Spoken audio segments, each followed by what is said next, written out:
Este hoje é um dia muito especial para mim. E é um dia muito especial para mim porque tenho o privilégio de estar a falar como orador e não estar a assistir aquilo que eu considero, de facto, uma das melhores conferências ou conjunto de conferências que existe no mundo, que são o TEDx. Nunca eu pensei que, estando muitas vezes na minha cama à noite, a olhar para conferências TED antes de adormecer, viria um dia a poder estar aqui convosco. Faltou-me foi, de facto, o aparelho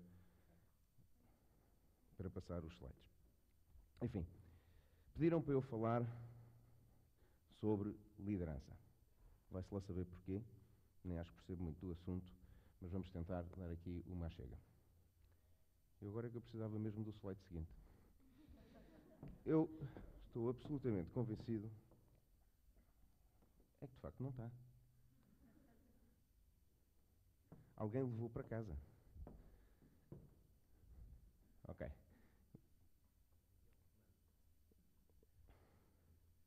Eu acho que o último orador deve ter levado aquilo no bolso. Mas pronto, obrigado. Ok, então vamos lá continuar. Eu estou convencido que nós somos fruto do conjunto de experiências que vamos vivendo ao longo da nossa existência. Honestamente estou convencido disso. Essas experiências marcam-nos, essas experiências tornam-nos mais fortes. Essas experiências, boas ou más, influenciam-nos. Há aqueles que acreditam que a liderança é algo inato, nascemos com isso. Há outros que acreditam que se desenvolve. Eu acho que é um misto das duas coisas. Se vocês pensarem, se não houver lá nada, eu bem posso estar a tentar desenvolver. Se não houver lá músculo, eu bem posso estar a tentar desenvolver. Não acontece nada. Mas se tiverem lá essas condições também, e eu não as desenvolver, não as trabalhar, o mais provável é que não aconteça nada. E, portanto, é um misto. Agora, há uma coisa na qual eu não acredito. Eu não acredito na liderança hereditária. Porque isso levaria-nos a acreditar que havia uma dinastia de líderes mundiais, muitas vezes péssimos, que seguia de pais para filhos. E, normalmente, os exemplos que temos tido de pais para filhos não têm sido grande coisa. E, portanto, não acredito nessas lideranças hereditárias, nem, portanto, acredito que ela seja genética. Mas sou eu que não acredito nisso. Mas, para falar nisto, eu pensei, que tal nós olharmos como é que reconhecemos os nossos primeiros líderes? E o nosso primeiro líder, normalmente, é os nossos pais. É a nossa mãe. Ela dá-nos segurança, ela dá-nos comida, ela dá-nos uma temperatura onde nós podemos evoluir. O ambiente em casa é totalmente favorável. E nós vamos vivendo esse ambiente e essa segurança que mais tarde nos vamos recordar dela, em termos de liderança. E para nós passa a ser o exemplo a seguir. Os nossos segundos líderes são os nossos avós. Ou o idoso da rua que nos conta histórias. São pessoas que nos abrem mundo. São pessoas que abrem o nosso imaginário, mas são bondosos. Têm a maturidade daqueles que nos deixam fazer asneiras para depois nos corrigir de uma forma bondosa. Isso às vezes é também importante. Com os nossos pais, levamos logo um par de tabefes. Dos nossos avós, tudo é permitido. Normalmente eles respondem, eu já eduquei os meus filhos, agora é tu a vez, minha filha. Ou meu filho. Enfim, e vamos aprendendo o que é persistência. A seguir acontece algo fantástico. É que vamos para a escola. E pela primeira vez estamos no meio de pessoas da nossa idade. E somos sujeitos a outra característica de liderança que é pela força. E temos aquele sentimento de injustiça. De alguém que se está a impor pela força. Alguém que chega só porque é mais forte. Fica o líder. E cria em nós duas atitudes.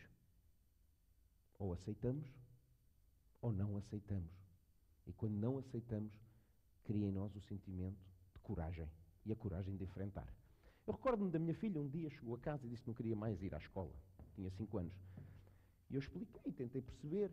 E às tantas, no meio daquela confusão toda, a Ana diz-me, ó pai, porque há um miúdo que passa a vida a puxar-me os cabelos. E ele magoa-me. E eu disse-lhe, ok, então vamos resolver isso. Não pode ficar assim. Então ensinei-lhe a dar murros no nariz. E praticou comigo. Eu punha a minha cara e ela, tunga, dava murros no nariz. Eu dizia-lhe, mais força. Ela praticou. A minha mulher não gostou muito da conversa, mas ela foi praticando.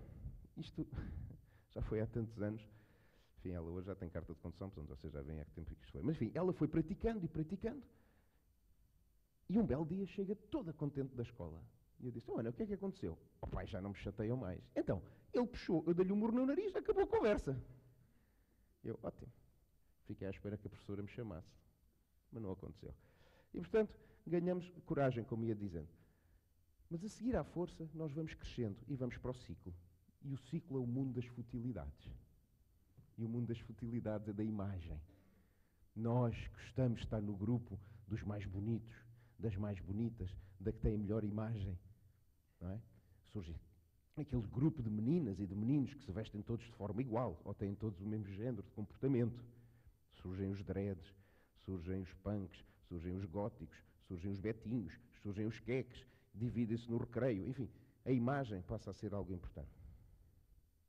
E nós acreditamos que o que é cool é andar a ouvir as mesmas músicas e estarmos todos com a mesma imagem.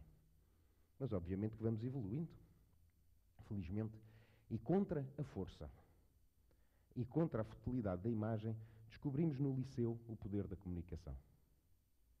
E os líderes passam a ser aqueles que conseguem congregar a turma, aqueles que conseguem falar, aqueles que conseguem, inclusive, enfrentar o professor pelo argumento, né, das suas ideias, pela validade das suas ideias, por conseguir argumentar com eles.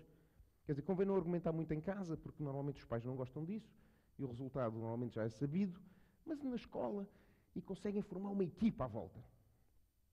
E a comunicação passa a ser uma característica importante na definição de como líder. E pensem quando vocês estavam na escola, quando já estavam no liceu. Não é? Todas as questões de comunicação que havia à volta destes grupos. É óbvio que muita comunicação também, sem conhecimento, fica-se um fala barato. E à medida que vamos sendo jovens adultos, passamos a ter claramente outra visão das coisas. E passamos a reconhecer como líder aquele que é inteligente, aquele que de facto percebe mais do que nós, aquele que não é só pela força ou pela imagem ou pela comunicação, mas ele de facto consegue tirar melhores notas que nós e estuda pouco. Ele sabe, ele tem conhecimento e é aquilo que de facto depois se vai afirmar pela liderança do conhecimento. E para nós não deixa de ser importante. Saindo da faculdade, vamos trabalhar e queremos que o nosso chefe, o nosso líder, a nossa chefe, tenha todas essas características. E já vimos que isso hoje não é possível. Nós não temos o super-mulher, a super-mulher, nem o super-homem a liderar-nos. É impossível congregar isso tudo. E nós exigimos que ele seja assim. Nós exigimos que ele nos dê a segurança do saudoso Papa João Paulo II, com a sua persistência, a segurança no emprego. Nós exigimos que ele tenha esta empresa sempre a funcionar para que amanhã eu consiga ter ordenado. Nós exigimos que ele consiga, para além das adversidades, defender o status quo, defender esta empresa perante as ameaças da concorrência. Mas também exigimos que o nosso líder tenha a persistência e a maturidade de Nelson Mandela. Nós gostamos de alguém que nos perdoe. Nós podemos fazer asneiras, mas o nosso líder tem que ser capaz de perdoar, dar-nos uma segunda oportunidade. Não me vai despedir, só porque eu fiz uma asneira. Dê-me uma segunda oportunidade. Nós queremos que seja alguém que veja para além do imediato e que pense numa visão de longo prazo, tal como tinha o Nelson Mandela. Mas não chega. Tem que ter força. Tem que ter força para combater os males da economia. Tem que ter força para traçar um rumo. Tem que ter força, mesmo contra os que dizem que não, e contra os velhos do Restelo, de manter a decisão que foi tomada e o seu rumo. E não pode fraquejar. Porque se fraquejar, achamos que é fraquinho e já não nos revemos nele. Não há nada pior do que ter um líder catavento. Ficamos logo com a sensação, mas para onde é que isto vai? Quem é o timoneiro do barco? Afinal, ontem era para a esquerda, hoje é para a direita. E, portanto, queremos alguém que não só é capaz de perdoar, mas que também tenha a força de traçar um rumo. E começa a complicar. Porque, para além disto tudo, tem que ser alguém com a imagem do John Fitzgerald Kennedy. Alguém que dê uma imagem fantástica da nossa companhia. E se vocês agora pensarem bem, trabalhariam para um líder com uma imagem fraca? Trabalhariam para um líder que não cuida de si mesmo? Não trabalhariam.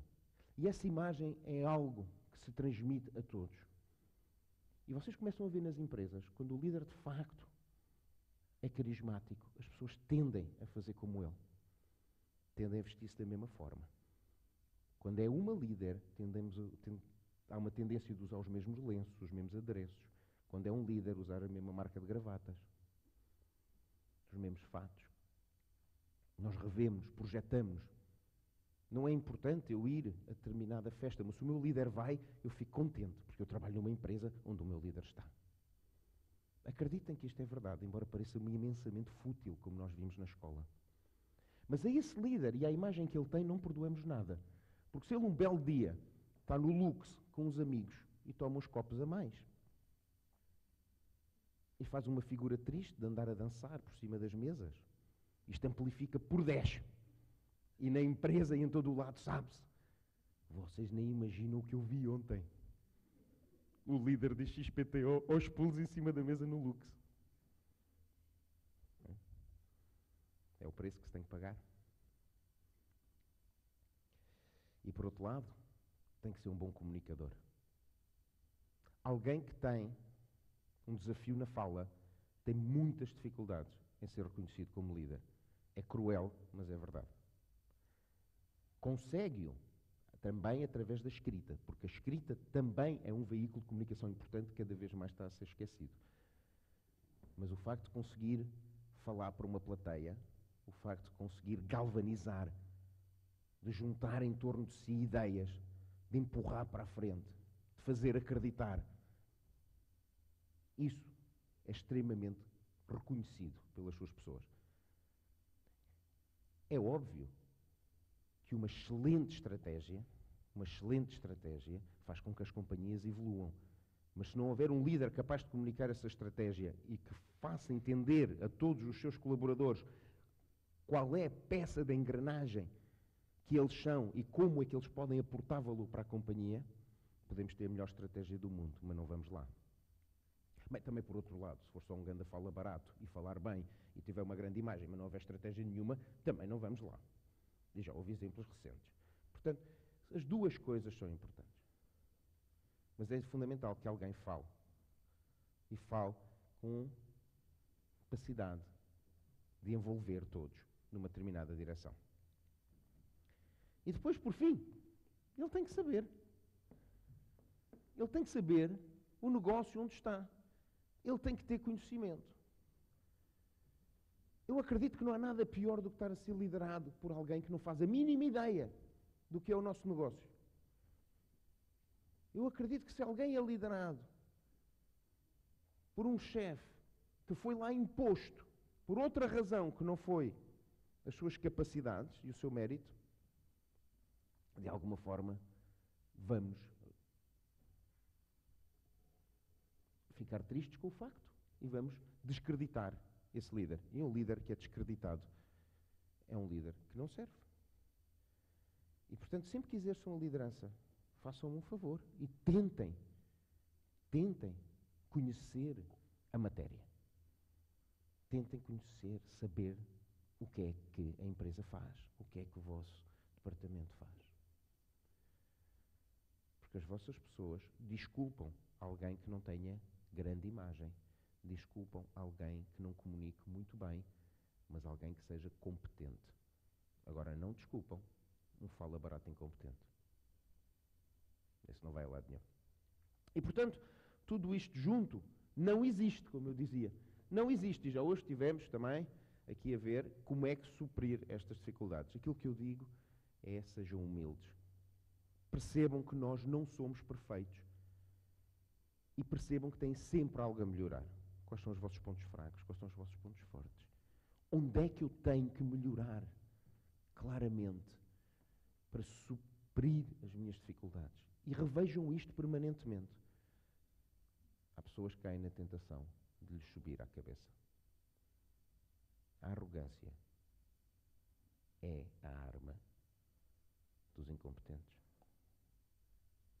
E, portanto, convém não ser arrogante e perceber como é que eu posso seguir para a frente. Eu deixo-me só aqui uma última mensagem. Eu não sei o que é que o futuro nos reserva. Eu não conheço o dia da manhã. Há quem venha dizer que consegue, não é, prever o futuro. Ainda bem, para ela ou para ele. Fico contente por eles. Eu não sei se queria prever o futuro.